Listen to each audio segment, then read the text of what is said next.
नमस्कार मित्रों, मैं श्रवण कुमार वल्चर के इस डिजिटल प्लेटफॉर्म पे आप सभी का स्वागत करता हूं। देखिए मित्रों, अभी तक अपन ने लॉस एंड प्रॉफिट का लगभग 75% भाग पढ़ लिया है और 25% भाग बचा है जो आज हम कंप्लीट कर देंगे। देखो, लॉस एंड प्रॉफिट में मैंने कोई भी क्वेश्चन ऐसा नहीं है जो छोड़ दिया और कोई भी क्वेश्चन ऐसा नहीं मिलेगा आपको जो एग्ज़ाम में आएगा नहीं है और आगे आएगा नहीं। सभी क्वेश्चन बहुत इंपॉर्टेंट है।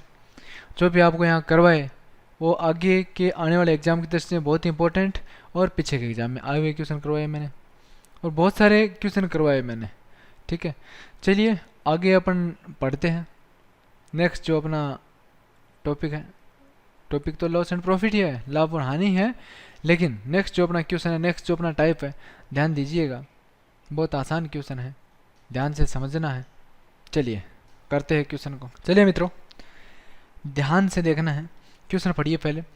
कोई दुकानदार किसी वस्तु को खरीदते समय 20% व बेचते समय 20% बेईमानी करता है। जब वो खरीदता है तो 20% बेईमानी करता है तो उसे लाभ 120% या लाभ 20 रुपये का होगा। तो 100 में हम ऐड कर दें 120% बटा 100। फिर बेचते समय भी वो 20% बेईमानी करता है, यानी 120 बटा 100। खरीदते समय भी और बेचते समय भी, दोनों समय बेईमानी कर रहा है तो उसे तो प्रॉफिट हो रहा है। चलिए काट लीजिए इसे। 2 से कट रहा है 6 बार, 2 से 5 बार, 2 से 6 बार और 2 से 5 बार। 6 को 6 से गुणा किया कितना हो गया 36, और 5 को 5 से गुणा किया कितना हो गया 25। अंतर कितना आ रहा है 11 का, बट्टे 25 और गुणा 100, 25 चौक 100, कितना प्रतिशत 44%। 44% लाभ हुआ है, फिर हानि। देखो, ऊपर वाली संख्या बड़ी होगी तो लाभ होगा, ऊपर वाली संख्या छोटी होगी नीचे वाली संख्या तो क्या होगा हानि होगा। तो यहाँ क्या बड़ा है, मतलब प्रॉफिट होगा, लाभ होगा। समझ में आई मेरी बात? तो 44% का क्या हो जाएगा इसमें, 44% क्या हो जाएगा, लाभ हो जाएगा। समझ में आ रही है मेरी बात? भाई सिंपल सा फंडा है। देखो क्या करना है, 20% खरीदते समय तो 120% और 20% बेचते समय बेईमानी करता है, दोनों साइड वो बेईमानी कर रहा है, मतलब उसका तो प्रॉफिट हो रहा है। तो 120 बटा 100 गुणा 120 बटा 100 बराबर, इनको काट पीट लिया तो 36 बटे 25 आया। और लाभ हानि निकालने के लिए हमें समांतर लेते ही आए पीछे से, तो 11 बटा 25 गुणा 100, 25 100 और 11 चौक 44। तो 44% का क्या हो गया, प्रॉफिट हो गया। समझ आया कि नहीं आया? चलिए दोस्तों देखते हैं नेक्स्ट क्वेश्चन। पढ़िएगा, नेक्स्ट क्वेश्चन बहुत ही बढ़िया क्वेश्चन है। राम ने किसी वस्तु को श्याम के पास 20% लाभ पर बेचा। स्टेप बाय स्टेप बढ़ते हैं अपन। 20% लाभ पर बेचा यानी 120 बटे 100, और उस वस्तु का जो मूल्य था मैं मान लेता हूँ x रुपए। उस वस्तु का मूल्य मान लो x रुपए, राम ने श्याम को दिया 20% लाभ पर तो 120 बटा 100। फिर उसी वस्तु को हरि को 10% हानि पर बेचा, तो हरि को 10% हानि पर बेचा 90 बटे 100। हरि ने उसी वस्तु को सोहन को 20% लाभ पर बेचा, तो 20% लाभ पर बेचा यानी 120 बटा 100। यदि सोहन ने वस्तु की कीमत कितना रुपए चुकाई भाई, 2430 रुपए चुकाई, तो राम का क्रय मूल्य कितना माना था अपन ने, x माना था। राम का क्रय मूल्य आपको याद करना है। क्वेश्चन दोबारा सुन लीजिए। राम ने किसी वस्तु को श्याम के पास 20% लाभ पर बेचा, उसी वस्तु को हरि को 10% हानि पर बेचा। हरि ने उसी वस्तु को सोहन को 20% लाभ पर बेचा। तो देखो यहाँ 20% लाभ, 10% हानि, 20% लाभ, ठीक है। और सोहन ने उस वस्तु की कितनी कीमत चुकाई, 2430 रुपए चुकाई। याद क्या करना है आपको, राम का क्रय मूल्य याद कीजिए, कर लीजिए भाई। 0 6 5 6 और 5, ठीक है। अब काट दीजिए, यहाँ बचा 9, पहले 9 से काट दीजिए, भागे 2 बार 18, बचे कितने 6 हो गए 63, 9 7 63, तो ये हो गया 9 से कटा 270 बार, ठीक है। अब काट दीजिए, अब 6 से कितनी बार गया 4 बार, 4 छके 24, बच गए कितने 3, हो गए 30, 6 पंजा 30। समझ आ रहा है बात? बात समझ आ रहा है ना? हाँ जी। आगे देखिए, फिर 6 का जा रहा है क्या? नहीं जा रहा। पीछे भी काट दीजिए 5 बार और 3 बार। अब देखो 3 का जा रहा है क्या? बिल्कुल जा रहा है। 15 थी 45। चलिए x की वैल्यू निकाल लीजिए। 5 को 5 से गुणा करो भी 25। 25 को 5 से गुणा करो 125। 125 को किससे गुणा कर दो? 15 से। 15 पंजो 75 हासिल 7, 15 दो 30, 7 37 हासिल 3, 15 और 3 18। 1800 कितना रुपए आया? 75 रुपए आया। देखो बहुत आसान क्वेश्चन है और इस टाइप के क्वेश्चन आपसे एग्जाम में पूछे जाते हैं, बहुत बार आए हुए क्वेश्चन है कि राम ने किसी वस्तु को श्याम को 20% लाभ पर बेचा, फिर श्याम ने आगे, फिर जो भी आगे व्यक्ति होगा उसने आगे बेच दिया। तो जैसे जैसे बेचा मल्टीप्लाई फैक्टर में इसे लिखते जाएंगे। वो लाभ पर बेचा तो जोड़ देंगे 100 में, हानि पर बेचा 100 में से घटा देंगे। सिंपल सी बात है। मेरी बात समझ में आ रही है सबके? चलिए यही हमने किया। और अगर लास्ट की कीमत दी हो, लास्ट व्यक्ति की कीमत दी हुई हो तो आपको बराबर में लिख लेना है। पहले व्यक्ति की कीमत दी हो तो आपको गुणा में लिख लेना है। समझ आया बात कि नहीं आया? चलिए बढ़ते हैं नेक्स्ट। चलिए मित्रों देखते हैं नेक्स्ट क्वेश्चन क्या है अपना। ध्यान दीजिएगा, ध्यान से पढ़िएगा। किसी दुकानदार ने 15 वस्तुओं की खरीद पर या खरीद दर पर एक वस्तु मुफ्त देकर बेचते हुए 20% का लाभ कमाता है। तो बताइए अंकित मूल्य यानी पीपी सीपी से कितना प्रतिशत ज्यादा है? अंकित मूल्य क्रय मूल्य से कितना प्रतिशत ज्यादा है? चलिए मित्रों देखते हैं, ध्यान दीजिए। 15 वस्तुओं की खरीद पर एक वस्तु मुफ्त दे दी। एमआरपी अपने को नहीं पता क्या कुछ था उसका, और कुल सौदे में लाभ कितना हुआ उसे? 20% लाभ हुआ यानी 120/100। 0 से 0 कैंसिल। 2 का भाग लग रहा है 6 बार, 2 का भाग लग रहा है 5 बार। कुछ कट रहा है क्या? 3 से कट रहा है देखो 5 बार, और 3 से कट रहा है 2 बार। 5 को वज्र गुणा कर दो। 5 को 5 से गुणा करोगे तो 25, और यहाँ साथ में m है तो m ले लो। 16 को 2 से गुणा कर दो तो कितना? 32। m की वैल्यू लो 32/25, अंतर लो भी 7/25 गुणा 100। 25 चौक 100 और 7 चौक 28। तो कितना प्रतिशत का ये जो पीपी है उस सीपी से कितना प्रतिशत ज्यादा होगा? 28% ज्यादा होगा। समझ में आई बात? भाई 15 वस्तु खरीद पे एक वस्तु मुफ्त दे दी। 15 वस्तु खरीद पे एक वस्तु मुफ्त दे दी। एमआरपी अपने को नहीं पता क्या कुछ था उसका, ठीक है। और तो इस सौदे में इसे कुल कितना लाभ हुआ? 20% का तो 120/100, ठीक है।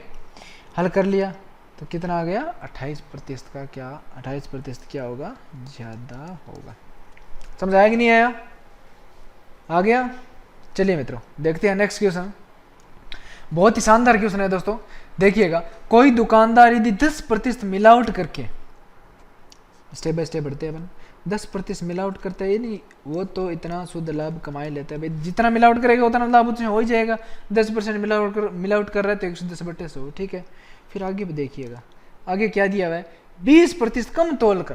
तो यहाँ आप 80/100 नहीं लिखोगे, यहाँ आप इसे हल करोगे 20% को। कैसे? 20% कम तोलता है तो तोलता कितना है? 80। कम कितना? 20 तोलता है तो तोला कितना उसने? 80 और गुणा 100। तो कितना प्रतिशत का प्रॉफिट हुआ? 25% का। 25% का प्रॉफिट। ऐसे करना है, इस टाइप की क्वेश्चन ऐसे करना है। कम तोल की आ जाए तो आपको कम तोल कैसे करना है? जैसे अपन ने किया था, याद होगा आपके, कि 1 kg की बजाय 850 ग्राम तोलता है तो 150/850 गुणा 100। इसी प्रकार 20% कम तोलता है तो 20/80 गुणा 100। तो कितना प्रतिशत प्रॉफिट हो उसे? 25%। तो यहाँ लिख लिया अपन ने 125/100। बात क्लियर है ना? चलिए 0 से 0 काट दीजिए। 25 पंजा 125, 25 चौक 100 और 5 2 10। ऊपर बचा 11, नीचे बचा 8। अंतर कितना आ रहा है? 3 का बटे 8 और गुणा 100। 25 चौक 100 और 2 चौक 8। 25 75/2 तो 37 सही 1/2%। कितना प्रतिशत? कुल कितना प्रतिशत प्रॉफिट होगा? 37.5%, यानी 37 सही 1/2। बात समझ आ रहा है? चलिए, जैसे मित्रों देखिए ये क्वेश्चन आ गया वापस आपका पहले जैसा ही। चलिए इसे भी कर लेते हैं अपन। क्या दिया हुआ है क्वेश्चन में, ध्यान से समझिएगा। क्वेश्चन क्वेश्चन समझने का मतलब होता है कि क्वेश्चन अगर आपके समझ में आ गया तो उसका सॉल्यूशन आपने कर लिया। क्वेश्चन समझ में आने का मतलब में यही होता है कि भाई उसका सॉल्यूशन हो गया। चलिए देखिए, कोई दुकानदार 1 kg की बजाय 960 ग्राम तोलकर वस्तुओं को बेचता है तो कितना प्रतिशत लाभ होगा। तो भाई तो कितना तोलता है वो, 960 ग्राम तोलता है। कम कितना हुआ 1 kg से, 40। भाई 1000 में से घटा लो, 1 kg में कितने ग्राम होते हैं, 1000। 960 ग्राम उसने तोल दिया तो कम कितना तोला, कम या ज़्यादा तोला ऊपर लिखते हैं अपन, 40 ग्राम कम तोला। और परसेंट लगाने के लिए गुणा 100, 0 से 0। 4 से कट रहा है देखो, 2 बार और 4 बार कट गया। 4 से 4 चौक 96। और ये भी 4 से कट रहा है, 6 चौक 24 और 25 चौक 100। 25/6, 25 में 6 का भाग लगा दीजिए, 6 चौक 24, सही 1/6%। 4 सही 1/6%। समझ में आया कि नहीं आया, समझ में आ गया, क्योंकि ये ऐसे क्वेश्चन अपन पहले कर चुके हैं। क्लियर। चलिए मित्रों देखते हैं क्वेश्चन। ध्यान से पढ़ना है, ध्यान से सुनना है और ध्यान से समझना है।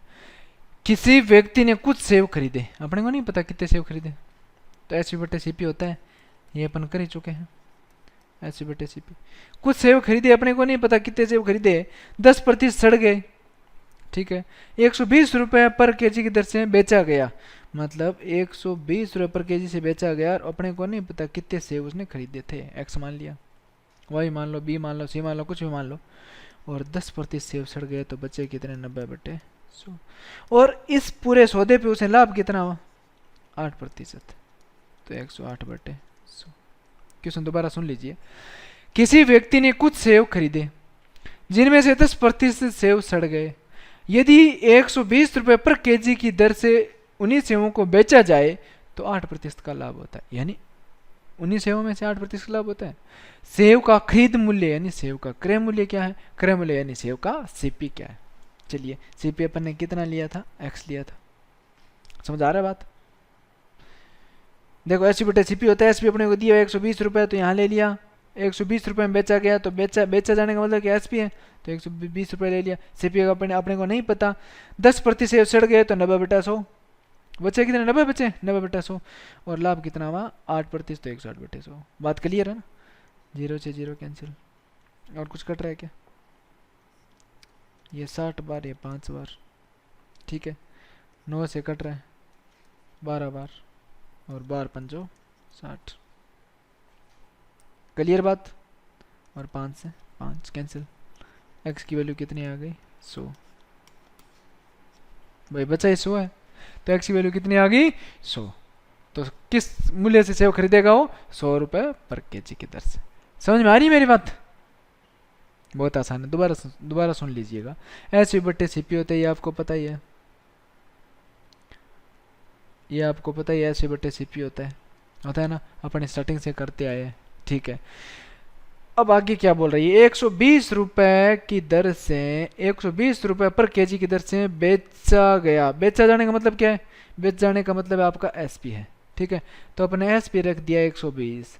CP अपने को ये बोल रहा है कुछ सेव खरीदे, अपने को नहीं पता कितने खरीदे, तो अपने X ले लिया। 10% सड़ गए तो बचे कितने, 90/100 बचे। और कुल सौदे में लाभ कितना हुआ, 8% का लाभ होता है, 108/100। काट पीट लिया तो अपना जो उत्तर है वो कितना बच गया। X की वैल्यू कितनी आ गई, 100, और X क्या था, CP था। CP यानी क्रय मूल्य यानी खरीद मूल्य। समझ में आया बात। चलिए बढ़ते हैं। चलिए मित्रों देखते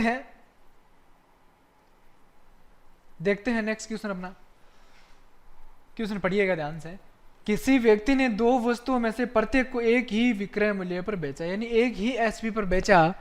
यदि एक वस्तु पर 20% का लाभ हुआ तो दूसरी वस्तु को कितना प्रतिशत हानि पर बेचा जाए कि सौदे में कुल लाभ या हानि ना हो, यानी टोटल सौदे में ना लाभ हो ना हानि हो। बहुत ही बढ़िया क्वेश्चन है, देखो समझ लीजिए क्वेश्चन को। क्वेश्चन क्या कहना चाह रहा है कि भाई दोनों का जो विक्रय मूल्य है वो समान है। कहने का मतलब यह है SP1 है वो SP2 के क्या है, बराबर है। ये कंडीशन नंबर 1 इसमें लागू हो रही है। मतलब पहला विक्रय मूल्य दूसरे विक्रय मूल्य के बराबर है। क्लियर? ठीक है। और दूसरी वस्तु को कितना प्रतिशत, देखो पहली वस्तु को 20% लाभ पर बेच रहा है, दूसरी वस्तु कितना प्रतिशत हानि पर बेचा जाए कि कुल लाभ, ना तो सौदे में कुल लाभ हो ना हानि हो, मतलब सौदे में कुल लाभ और हानि ना हो। कहने का मतलब है कि ना तो उसे लाभ होना चाहिए और ना उसे हानि होनी चाहिए, जो भी अब उसका सौदा हो रहा है उसमें। तो देखिए एक कंडीशन आपकी ये बनती है कि CP1 प्लस CP2 बराबर SP1। दो कंडीशन हो गई। ये दोनों कंडीशन देखो कैसे बनी कि दोनों वस्तुओं का क्रय मूल्य दोनों वस्तुओं के विक्रय मूल्य के बराबर हो जाएगा तो लाभ या हानि होगा क्या? नहीं होगा। भाई जितने में खरीदी उतने में बेच दी तो ना लाभ होगा और न हानि होगी। यही बात ये कहना चाह रहे हैं। तो कीजिए क्वेश्चन। ये है आपका CP1 का CP2 और ये आपका SP2। मैं ये मानता हूं कि वस्तु 100 रुपए की थी, 100 रुपए में उसने खरीदी और 20% लाभ पर बेची, तो कितने में बेच दी? 120 रुपए में बेच दी। ये तो बोल रहा है एक वस्तु पर 20% लाभ हुआ, तो एक वस्तु 20% लाभ हुआ तो 120 रुपए हो गया। अब कंडीशन नंबर 1 पे आ जाओ। एक नंबर कंडीशन क्या है? SP1 बराबर SP2, यानी पहली का जितना विक्रय मूल्य होगा उतना ही दूसरी का विक्रय मूल्य होगा। तो पहली का विक्रय मूल्य कितना है? 120, तो दूसरी का भी विक्रय मूल्य कितना हो जाएगा? 120। ये दोनों तो इक्वल होगा, समान होगा। ठीक है। अब आ जाइए आप इस पे। अब आ जाइए सेकंड कंडीशन पे कि दोनों CP को जोड़ दो और दोनों SP को जोड़ दो, दोनों बराबर होने चाहिए, दोनों का योग बराबर होना चाहिए। चलिए जोड़िए। CP1 कितना? 100। CP2 कितना? अपने को नहीं पता, CP2 ले लो। SP1 कितना? 120। SP2 कितना? 120। 120 और 120 कितने हो गए? 240। CP2 बराबर, अब देखो 100 इस साइड जाएगा तो किसका हो जाएगा? माइनस का। CP2 बराबर कितना आ गया? 140। समझ में आई बात? तो CP2 वाली वैल्यू यहां से आप पुट अप कर सकते हो। कितना? 140। कितना? 100। CP होता ही है। SP की वैल्यू कितनी है? 120। अब देखो 2 वाली लेंगे अपन, क्योंकि फर्स्ट वाली का तो कोई लेने देना नहीं है, बात अपन सेकंड पे ही कर रहे हैं। ठीक है। तो SP जो 2 है यहाँ आप लिख सकते हो SP2 अपॉन CP2। SP2 की वैल्यू कितनी? 120। CP2 की वैल्यू कितनी? 140। अंतर कितना आ रहा है? 20 का बटे 140 गुणा 100। 0 से 0 कैंसिल, भाग लग गया 7, 2 का 7 बार। 100 में 7 का भाग लगा दो, कितना आएगा? 14 से 2/7%। बताओ समझ आया कि नहीं आया? देखो सिंपल सी बात है। अगर आपके ये 2 लाइनें समझ में आ गई ना, लाइन नंबर 1 और लाइन नंबर 2, अगर आपकी ये 2 बातें समझ में आ गई, इसका मतलब क्वेश्चन बहुत आसान है। समझ में आ गया? भाई ये चीज पढ़ लो ना भाई, दोनों का जो विक्रय मूल्य, दोनों का जो SPO बराबर है, सिंपल सी बात है। तो यहाँ दोनों का जो आपको जो SP दिया हुआ है वो क्या है? बराबर SP1 और SP2। क्लियर? ठीक है। अब 2 नंबर कंडीशन ये दे रखा है कि कुल सौदे में न लाभ हो और न हानि हो। ये कब होगा? ये होगा तब जब दोनों वस्तुओं का क्रय मूल्य का योग दोनों वस्तुओं के विक्रय मूल्य के योग के क्या हो जाएगा? बराबर हो जाएगा। तब ये कंडीशन लागू होगी। अपन ले लिया। क्लियर? सबसे पहले अपन निकालेंगे SP1 बराबर SP2। ये कैसे निकालेंगे? तो अपन ने निकाला, देखो माना कि जो क्रय मूल्य 100 रुपये है, 20% लाभ होया तो 120। ये क्या आ गया? आपका SP1 आ गया। तो SP1 बराबर SP2 होता है कंडीशन नंबर 1 में। तो अपन ने दोनों बराबर ले लिया, ये भी 120, तो SP2 भी कितना हो गया? 120 हो गया। अब बताओ मुझे, अब मैंने कंडीशन नंबर 2 अप्लाई कर दी यहाँ। ये तो फर्स्ट कंडीशन है, यहाँ फर्स्ट कंडीशन लागू होगी, यहाँ सेकंड कंडीशन लागू होगी। सेकंड कंडीशन क्या बोल रहा है कि दोनों का क्रय मूल्य का योग, ये देखो दोनों क्रय मूल्य का योग, एक का अपने को पता है 100, दूसरी का अपने को नहीं पता कितना है, और पहले का विक्रय मूल्य अपने को पहले का विक्रय मूल्य भी पता है और दूसरे का विक्रय मूल्य भी पता है, क्योंकि विक्रय मूल्य दोनों बराबर है 120 और 120, ये हो गया 240। पहले का क्रय मूल्य अपने को पता है, पक्षांतरण कर दिया, माइनस का हो गया, बचा कितना, दूसरे का कितना बच गया 140, ये हमने यहाँ रख दिया। अब SP2 बटे CP2 होता ही है, नहीं SP बटे CP होता ही है, अपन ने निकाल लिया। तो कितना प्रतिशत का हानि हुआ, 14 से 2/7%। समझ में आया कि नहीं आया? देखो बहुत इंपॉर्टेंट क्वेश्चन है, ध्यान दीजिएगा। इसी के जैसे ये क्वेश्चन अपन और कर लेते हैं। किसी व्यक्ति ने दो वस्तुओं में से प्रत्येक को 1 कैश बेचा, सेम कंडीशन रहेगी, एक को 20% हानि पे बेचा, दूसरे को कितना प्रतिशत लाभ पर बेचा जाए कि कुल सौदे में लाभ हानि ना हो। कीजिए। कंडीशन नंबर फर्स्ट, SP1 बराबर SP2। कंडीशन नंबर टू क्या है, CP1 plus CP2 is equal SP1 plus SP2। ये दोनों कंडीशन इसमें लगानी है, लगा दीजिए अभी। माना कि उस वस्तु का क्रय मूल्य 100 रुपये है, 20% हानि पर बेचा, तो आपका SP जो 1 है वो कितना हो जाएगा, 80 होगा कि नहीं होगा? 80 होगा कि नहीं होगा? बिल्कुल होगा। और SP1 और SP2 दोनों बराबर हैं, तो ये भी कितना हो जाएगा आपका, 80 हो जाएगा। अब बताओ मुझे, ये तो फर्स्ट कंडीशन यहाँ लागू कर दिए अपन ने। सेकंड पे आ जाओ, CP1 कितना है 100 प्लस CP2 कितना है, CP2 अपने को नहीं पता, CP2 रख लो। SP1 और SP2 दोनों अपने को पता है, 80 प्लस 80 160, ये हो गया CP2 माइनस 100, तो CP2 कितना आ गया अपना 60। CP2 अपना कितना आ गया 60। ये वैल्यू यहाँ से यहाँ पुटअप कर दीजिए, CP2 कितना 60। क्लियर। अब SP बटे CP होता ही है, आपको पता है SP की वैल्यू कितनी है 80 है, CP की वैल्यू कितनी है 60 है, अंतर कितना आ रहा है 20 का, बटे 60 गुना 100। 0 से 0 कैंसिल, नहीं 1 0 कैंसिल होगा, 0 से 0 कैंसिल, भाग लग रहा है 2 का 3 बार, 100 में 3 का भाग लगा दीजिए, 33 1/3%। समझ आया कि नहीं आया? समझ में आ गया ना? तो इस टाइप के क्वेश्चन आपको छोड़ने नहीं है, बहुत ही शानदार क्वेश्चन है ये, और बहुत बार एग्जाम में पूछा हुआ क्वेश्चन है। चलिए दोस्तों, यहीं आपका जो टॉपिक है वो कंप्लीट होता है। चलिए मित्रों, यहीं आपका टॉपिक कंप्लीट होता है। लॉस एंड प्रॉफिट अपन ने कंप्लीट कर लिया, जितने भी इसमें टाइप थे अपन ने सभी कर लिया। अब आप कोई भी गाइड उठा के उन क्वेश्चनों का सॉल्यूशन कर सकते हो। आप विंदास करोगे, कोई दिक्कत नहीं आएगी, किसी भी क्वेश्चन में कोई 1% की प्रॉब्लम नहीं आएगी, ठीक है ना? अगर इनको सही ढंग से आपने बढ़िया ढंग से पढ़ लिए, इनके बढ़िया ढंग से नोट्स बना लिए, तो ये मेरा दावा है कि आपको कोई प्रॉब्लम नहीं होगी, किसी भी क्वेश्चन में कोई प्रॉब्लम नहीं होगी, हर प्रकार के क्वेश्चन आप कर दोगे। चलिए दोस्तों, मिलते हैं बहुत ही जल्दी, इजाज़त दीजिए मुझे जाने की। धन्यवाद।